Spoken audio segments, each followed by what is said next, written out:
Synonym? হ্যাঁ, এটা কি সিনোনিম? এই যে প্রশ্ন, রেসপন্ড, হ্যাঁ, বা রিয়াকশন, আর রেসপন্ড বা রিয়াক্ট, এই দুটো শব্দ এর অর্থগত দিক থেকে কিন্তু একই প্রায়। কিন্তু ইংরেজি ক্ষেত্রে, স্পোকেন ইংলিশের ক্ষেত্রে আমরা ব্যবহার কি এর জায়গায় ওটা, ওটার জায়গায় এটা, অর্থাৎ কি যখন যেটা মনে হবে প্রত্যেকটা পজিশনের ক্ষেত্রে আমরা কি বসাবো, এই যে বিষয়গুলো কিন্তু আমরা আজকে এই ক্লাসে সুন্দরভাবে বিষয়গুলো আলোচনা করবো আমরা। দেখো এখানে রেসপন্স আর রিয়াকশন অথবা রেসপন্ড আর রিয়াক্ট দুটো শব্দ, দুটো করে শব্দ। দেখো পার্শ্বক্রিয়ার মধ্যে কোন পার্টে পড়ছে? পার্শ্বক্রিয়ার মধ্যে দেখো এই যে রেসপন্স আর রিয়াকশন দুটো কিন্তু নাউন। রেসপন্ড আর রিয়াক্ট এটা কি ভার্ব, দুটো কি ভার্ব। দেখো অর্থের দিক থেকে কিন্তু একটু পার্থক্য। দেখো রেসপন্স প্রতিক্রিয়া বা উত্তর, প্রতিক্রিয়া বা উত্তর, আর রিয়াকশন কি প্রতিক্রিয়া আর বিশেষত শারীরিক বা মানসিক। এটা কিন্তু অর্থ আমরা কিসে বহন করছি? নাউন হিসাবে যখন দেখব, হ্যাঁ, নাউন হিসাবে। আর রেসপন্ড আর রিয়াক্ট এটা কি ভার্ব, ভার্ব হিসাবে, ভার্ব হিসাবে প্রতিক্রিয়া দেখানো বা প্রতিক্রিয়া করা। এবার দেখো দুটোর মধ্যে পার্থক্য আমরা আরেকটু ভালো করে বুঝে নেব।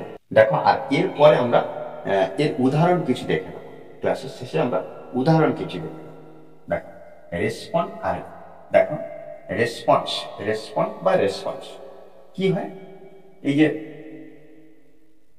রেসপন্স বা রেসপন্ড এটা কি প্রতিক্রিয়া বা উত্তর, উত্তর দেওয়া বা সাড়া দেওয়া। ব্যবহার হয় যখন কেউ কিছু বলে, যখন কেউ কিছু বলে বা করে, আর তুমি তার উত্তর বা সাড়া দাও। উত্তর দেওয়া বা কেউ কিছু কোনো কিছু করলো সেটা ক্ষেত্রে বা কোনো কিছু বললো সেটার ক্ষেত্রে আমরা শারীরিকভাবে আমরা কি ডাইরেক্ট মুখে কোনো কিছু বললাম বা সাড়া দিলাম, এক্ষেত্রে কিন্তু আমরা রেসপন্ড বা রেসপন্স ব্যবহার করি। হয়তো স্যার একটা প্রশ্ন করেছে, সেক্ষেত্রে আমরা কিন্তু উত্তর দিচ্ছি, কোনো স্টুডেন্ট উত্তর দিচ্ছে, সেক্ষেত্রে কিন্তু আমরা এই যে রেসপন্স ব্যবহার করি, রেসপন্স বা রেসপন্স এটা ব্যবহার করি। দেখো এর ক্ষেত্রে কি হচ্ছে? রেসপন্ড বা রেসপন্স, রেসপন্ড কি সাড়া দেওয়া, অ্যান্সার বা রিপ্লাই। এক্ষেত্রে আমরা কেউ কিছু বললে আমরা সাড়া দিতে পারবো বা উত্তর দিতে পারবো, সেক্ষেত্রে কিন্তু আমরা এই যে রেসপন্ড ব্যবহার করবো, রেসপন্ড বা রেসপন্স, ঠিক আছে। আর রিয়াক্টটা কি, রিয়াকশন কি ব্যবহার হয় যখন কোনো ঘটনা বা অবস্থায় তোমার প্রতিক্রিয়া, সেটা মানসিক হতে পারে বা শারীরিক, সেটা কিন্তু আমরা কি করবো না এই যে রিয়াক্ট বা রিয়াকশন। যেমন কি প্রতিক্রিয়া দেখানো, সেটা ইমোশন হতে পারে বা ইফেক্ট হতে পারে। সব ফিলিং আর ইমোশন, এই জিনিসটা কিন্তু মাথায় রাখতে হবে। এবার দেখো আমরা জাস্ট কয়েকটা উদাহরণের সাহায্যে আমরা এর পার্থক্য আরো ভালোভাবে বুঝে নেব। সে আমার প্রশ্নের ভদ্রভাবে উত্তর দিয়েছিল। দেখো আমি প্রশ্ন বলেছি, সে উত্তর দিয়েছিল, সে তার মতো করে যেমন ভাবে সে মুখে বলে উত্তর দিয়েছিল। আমি তার কাছ থেকে কোনো উত্তর পাইনি, অর্থাৎ সে চুপ ছিল। সেই উত্তরটা কি?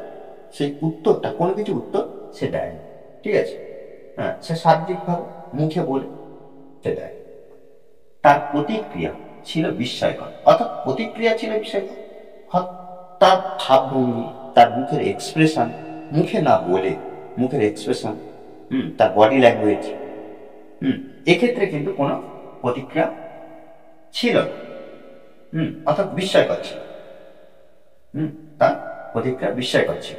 তাহলে দেখো সে আমার প্রশ্নের ভদ্রভাবে উত্তর দিয়েছিল, তাহলে উত্তর দিয়েছিল,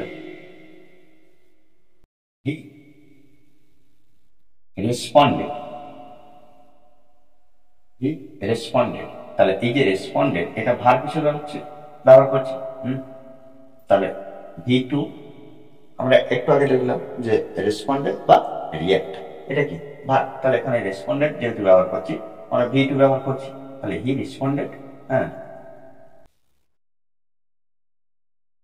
কোশ্চেন করে টু মাই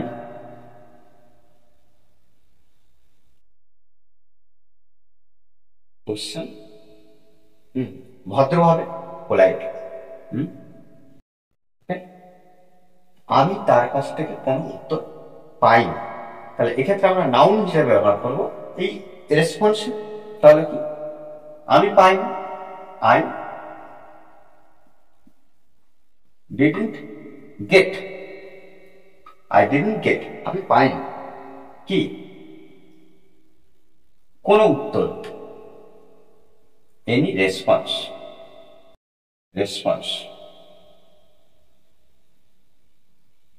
তার কাছ থেকে, from him, ওকে। তো দেখো তার প্রতিক্রিয়া ছিল বিস্ময়কর। তাহলে এখানে তার প্রতিক্রিয়া, হিজ বা হার ব্যবহার করতে পারি, আমরা হিজ ব্যবহার করবো। His reaction was surprising.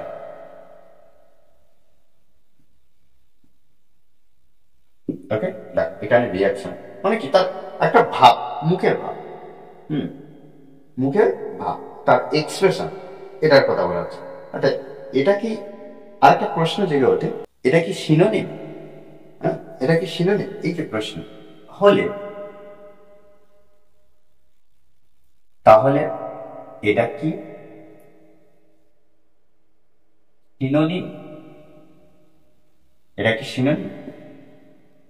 না, এর উত্তরে কি না, পুরোপুরি নয়, পুরোপুরি নয়। কেন? দেখ,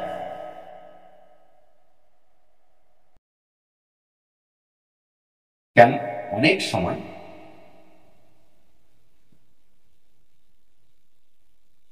রেসপন্স ও রিয়াকশন প্রতিক্রিয়া বোঝায়, প্রতিক্রিয়া বোঝায়, প্রতিক্রিয়া বোঝায়, কিন্তু প্রতিক্রিয়া বোঝায়, কিন্তু কনটেক্সট, কনটেক্সট বা পরিস্থিতি আলাদা, বা পরিস্থিতি কি,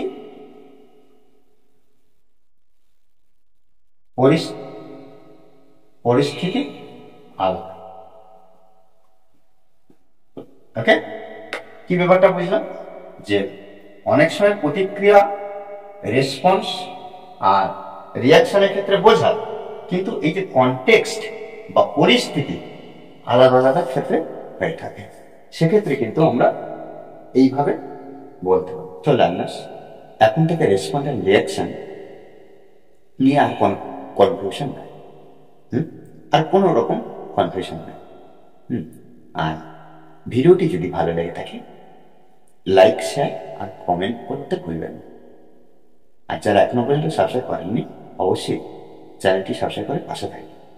See you in the next class.